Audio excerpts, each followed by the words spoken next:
الحمد لله وحده والصلاة والسلام على من لا نبي بعده أما بعد فأعوذ بالله من الشيطان الرجيم بسم الله الرحمن الرحيم يا أيها الذين آمنوا هل أدلكم على تجارة تنجيكم من عذاب أليم تؤمنون بالله ورسوله وتجاهدون في سبيل الله بأموالكم وأنفسكم ذلكم خير لكم إن كنتم تعلمون صدق الله العظيم. واجب الاحترام معزز اساتذہ اکرام اور میرے دینی بھائیوں، آج جبکہ اسلام اور مسلمانوں کے خلاف عالمی سازشیں ہو رہی ہیں، ہر جانب سے اسلامی شعار پر حملے ہو رہے ہیں، کہیں قرآن کو مشق ستم بنایا جا رہا ہے تو کہیں مدارس و مساجد کو ہدف تنقید بنایا جا رہا ہے، کہیں اسلامی لا اور قانون پر اعتراضات کیے جا رہے ہیں تو کہیں رسالت مآب صلی اللہ علیہ وسلم کے مجسمے تیار کر کے آپ صلی اللہ علیہ وسلم کی شان مبارک کو مجروح کیا جا رہا ہے. ان سازشوں کے اندر صرف ہندو فرقہ پرستی ہی نہیں بلکہ یہودیت اور عیسائیت بھی بہت اہم رول ادا کر رہی ہے. بڑی بڑی سیونی تحریکیں اور تنظیمیں اس میں کار فرما ہے. ایک طرف غیر اسلامی قوتوں کا یہ حال ہے، دوسری جانب مسلمانوں کی حالت بہت ہی افسوسناک دکھائی دے رہی ہے. جمود و تعطل کی کیفیت طاری ہے، جوش و جذبہ نظر نہیں آتا، حوصلے اور ولولے بالکل عنقا ہے. آج ضرورت ہے اس جمود کو توڑنے کی، اس تعطل کو ختم کرنے کی، اپنے سینے میں جوش و جذبہ پیدا کرنے کی، حوصلے اور ولولے کی، اسلامی بیداری کی، باطل طاقتوں سے ٹکرانے کی، فاسد جراثیم کو مٹانے کی، اسلام مخالف نعروں اور بیانوں کا دندش کا جواب دینے کی، اسلام کی سربلندی اور ایمان کی بالادستی کی خاطر اپنے مال اور اپنی جانوں کو قربان کر دینے کی تاکہ اللہ جل وعلا کا کلمہ بلند ہو سکے.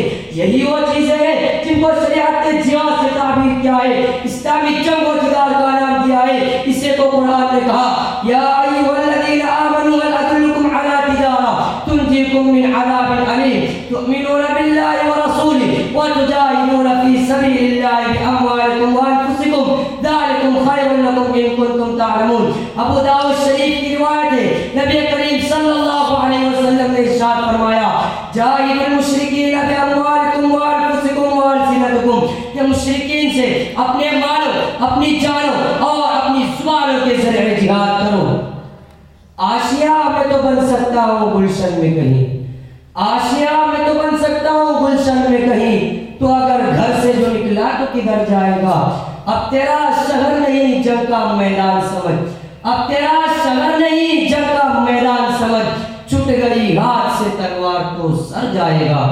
میرے بھائیوں اور نوجوانوں، آج ہمارے سامنے ملک کے حالات نے واضح کر دیا ہے کہ اگر اسلامی آزادی کا مقصد یہ ہے کہ جو چاہے نماز پڑھے، جو چاہے نماز سے گلا گھونٹ دے، جو چاہے نبوت کا دعویٰ کرے، جو چاہے صحابہ پر بدزبانی کرے، جو چاہے علماء کے خلاف بیان داغ دے، جو چاہے سود کی حلت کے فتوے اخبارات اور رسائل میں دے کر علماء کی توہین کرے اور ہمارے نوجوانوں کو فحاشی اور عریانیت میں ڈبو دے، جو چاہے ہمارے اجلاس اور بیانات پر پابندی لگا دے، جو چاہے ہماری مذہبی کتابوں پر پیڑ لگا دے، تو ایسی آزادی پر ہم کل بھی لعنت بھیجتے تھے اور آج بھی لعنت بھیجتے ہیں.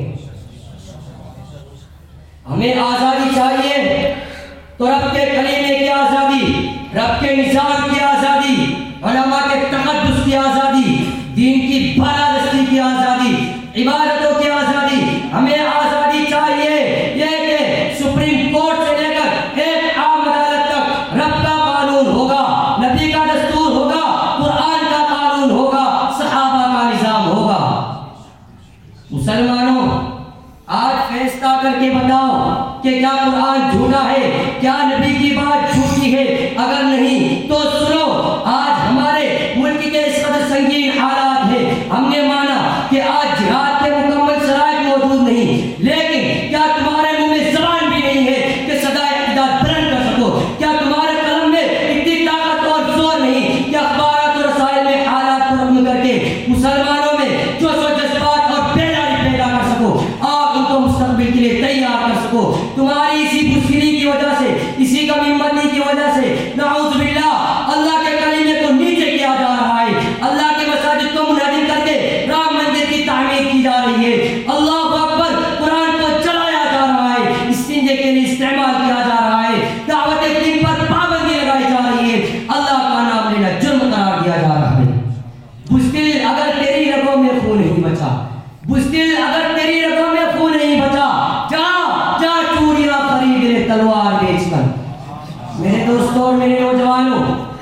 بزدلی مت دکھاؤ، سستی سے کام مت لو، اپنا راستہ اور اپنا منہج متعین کرو.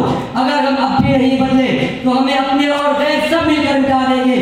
ہندوستان میں بغداد کی تاریخ دہرائی جائے گی. اے اپنے دین کے محافظوں، اے امت کے نوجوانوں، ہمارا خون حضرت حنظلہ کے خون سے زیادہ قیمتی نہیں ہے. ہمارا خون اور ہماری زندگیاں جناب مدنی کریم صلی اللہ علیہ وسلم کی زندگیوں سے زیادہ قیمتی نہیں ہے. ہم کو دین کے ہر شعبے سے دلچسپی ہونی چاہیے. ہمارے نزدیک ہر چیز سے عزیز دعوت حق ہونی چاہیے، اسلامی مشن ہونا چاہیے.